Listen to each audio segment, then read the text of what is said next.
Assalomu alaykum hurmatli obunachilar. Anomal sovuqdan kelgan bizdan ko'pchilik universal kotyol so'rayapti. Hozir men sizlarga shu kotyolni obzorini qilib beraman. Bu kotyolning nomi Diplomat 6x1 deyiladi. Kotyolimiz ochiq tizimga mo'ljallangan bo'lib, ikkita xona uydan 6 ta xona uygacha bemalol isitib bera oladi.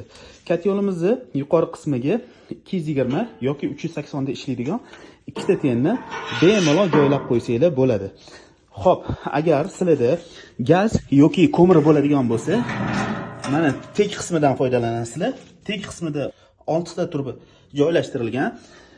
Kotyolni ekonomik qilish maqsadida tegigacha, turbalarigacha suv aylanadigan qilib ishlangan. Agar sizlarda gaz bo'ladigan bo'lsa, bemalol u holda propan yoki oqva gazdan foydalanishingiz mumkin. Agar mabodo sizlarda gaz ketib qoladigan bo'lsa, ko'mirni solib yoqib bemalol uylarni isitishingiz mumkin.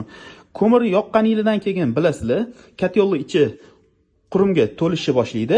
U holda nima qilamiz? Kotyolni oldini ochib, bemalol simchotka tiqib, popkalarning orasini tozalab, yana kotyolni ishlatsak bo'laveradi. Bu kotyolimizning narxi 1.800.000 so'm bo'lyapti. Bemalol To'plidomga murojaat qilib, xaridinglarni amalga oshirishingiz mumkin. E'tiboringiz uchun rahmat. Bizlarni kuzatishda davom etinglar.